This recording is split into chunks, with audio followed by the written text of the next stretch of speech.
여러분 안녕하십니까? 희망 부동산 TV 허병구 공인중개사입니다. 오늘은 부동산 다반사 코너 28회차 방송인데요. 상가 투자 세 번째 방송입니다. 꼬마 빌딩에 대해서 한번 살펴보도록 하겠습니다. 먼저 본 방송에 들어가기 전에 요즘 부동산 경기와 주식 시장이 아주 요동을 치고 있습니다.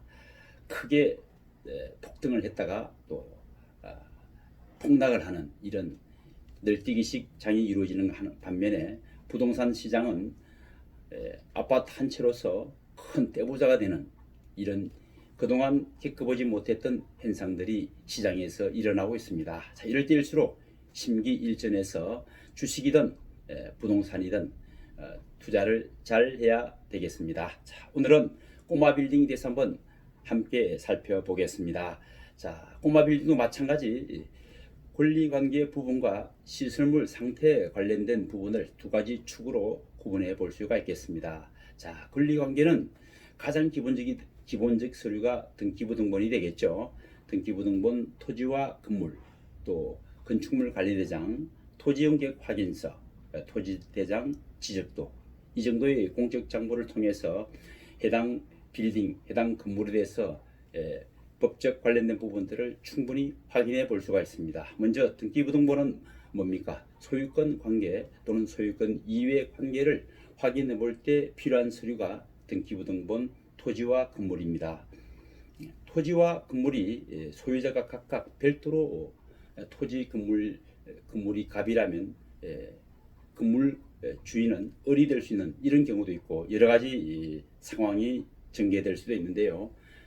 반드시 등기부등본을 발급을 해서 토지와 건물을 발급을 해서 소유자 관계라든가 그 다음에 법적 관계라든가 이런 부분들을 정확하게 파악을 해야 합니다. 그 다음에 건축물 관리대장인데요. 건축물 관리대장은 도면을 첨부해서 직접 실사를 통해서 확인도 하고 이렇게 작업을 합니다. 특히 볼륨 좀 큰 건물들은 실사팀을 별도로 꾸려서 MOU 체결을 한 다음에 실사를 거치는 것이죠. 비교적 소규모 건물들은 도면을 발급을 해서 현재 도면대로 건물이 되어 있는지를 살펴볼 필요가 있습니다. 각각 층별로 또는 시설물 상태라든가 소방, 닥터 이런 여러 가지 건축과 관련된 시설물들을 꼼꼼하게 챙겨볼 수 있는 것이 도면이죠. 또 나중에 시설물 상태 확인 그 절차에서는 직접 육안으로도 확인을 할 수가 있습니다. 특히 또 건축물 관리대장에서는 불법 건축물이라든지 또는 도면에 없는 건물이 있을 수 있고 또 도면대로 되어 있지 않은 건물도 있을 수 있기 때문에 반드시 도면을 기준으로 참고해서 살펴보는 것도 좋은 방법입니다. 그 다음 서류가 토지용객 확인서입니다. 사실은 부동산 가장 액기서라고 할 수 있는 서류가 토지용객 확인서죠. 토지용객 확인서는 현재 이 지역에 어떤 건물이 들어서 있고 또 어떤 용도 지역이며 어떤 건물을 지을 수 있는지 여러 가지 토지의 이용 가치를 종합적으로 나열해 놓은 것이라고 보시면 됩니다. 그 다음은 토지 대장이 되겠죠. 우리나라는 대장과 등기부와 별개로 되어 있습니다. 그래서 대장의 소유자와 등기부상 소유자가 동일해야 되는 것입니다. 다음은 지적도가 되겠는데요. 조금 복잡한 도시 또는 개발이 난한 지역 같은 데는 반드시 지적도를 참고해서 측량을 하고 또 그 경계구역을 명확하게 하는 것이 중요합니다. 나중에 준공이 다 되고 나서 또는 리모델링 작업이 끝나고 나서 경계가 맞지 않아서 건물을 허물고 또는 일부분을 절개한다든지 이런 방법으로도 작업을 하는 것을 볼 수가 있는데요. 그런 부분들은 처음에 초기에 경계 부분을 놓쳐서 그런 현상들이 발생이 되는 것입니다. 두 번째로가 시설물 상태 확인인데요.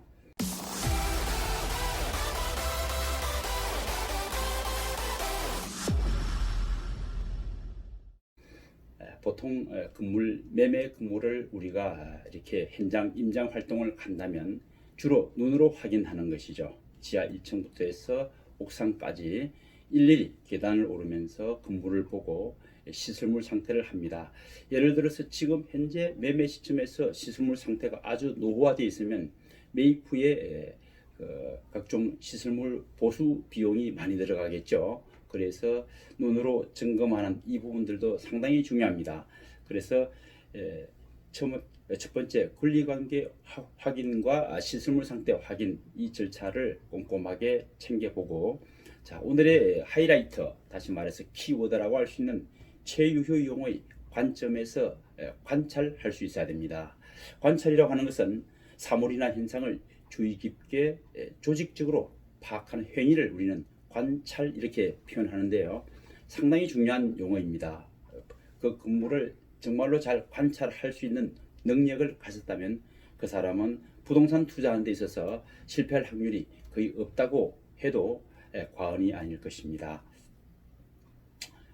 이용적인 측면에서 바라볼 수 있는 능력을 길러야 하는데요. 예를 들어서 지금 현재 이 꼬마 빌딩의 이용률을 봤을 때, 예를 들어서 그 건물 속에는 다양한 업종이 들어 있을 수가 있겠죠. 예를 들어서 원룸도 들어가 있을 수가 있고, 주택도 일부 들어가 있을 수 있고, 업무용 사무실만 들어가 있을 수도 있고, 또 여러 가지 법적으로 허용되어 있는 업종이 입점되어 있을 수가 있는데, 과연 그 지역에 정말로 최유효용, 가장 수익을 많이 내고 또는 본인이 직접 사용한다면은 교통이라든지 또는 이 홍보라든가 이런 건물에 맞는 최유효 이용을 쓰고 있는지를, 그것을 관찰해야 된다는 것이죠. 그래서 이 관찰이 끝나고 나면 이제 용도 변경이 가능한지, 대수선이 가능한지, 직접 사용할 것이라면 건물을 매입을 해서 몇 개층은 내 사옥으로 쓰고 몇 개층은 임대를 준다든지, 이 MD 구성이 끝난다면은 보다 나은 건물의 이용이 되겠죠.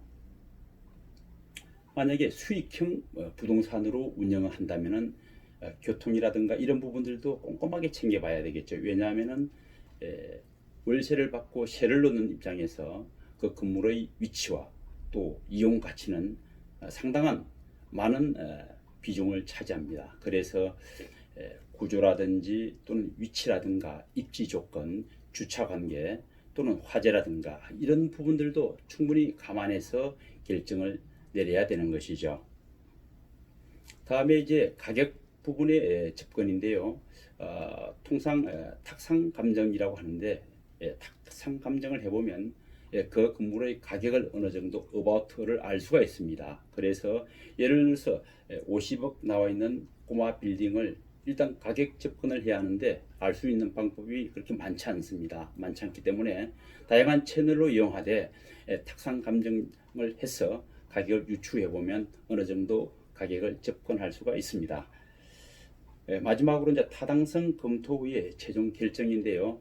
서두에 말씀드린 권리관계라든가 시설물 상태 등을 모두 확인하고 가장 액기스라고 할 수 있는 최유효 이용, 이 관점에서 관찰 작업이 끝나면 이제 매입을 해야 할지 말아야 될지, 계약서를 써야 할지 최종 결정을 내리는 것이죠. 꼬마 빌딩, 오늘은 꼬마 빌딩에 대해서 한번 살펴봤는데요. 제가 서두에 말씀드린 바와 같이 이런 절차를 통해서 꼼꼼하게 관찰하고 검토하고 최종 결정을 내린다면 성공할 수 있습니다.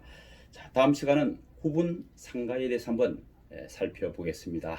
지금까지 희망부동산 TV 허병구 공인중개사입니다. 여러분 감사합니다. 희망부동산 TV에서 제공하는 정보 어떠셨습니까? 부동산 정보를 계속 받아보실 분은 구독 부탁드립니다. 오른쪽은 제가 추천하는 영상입니다.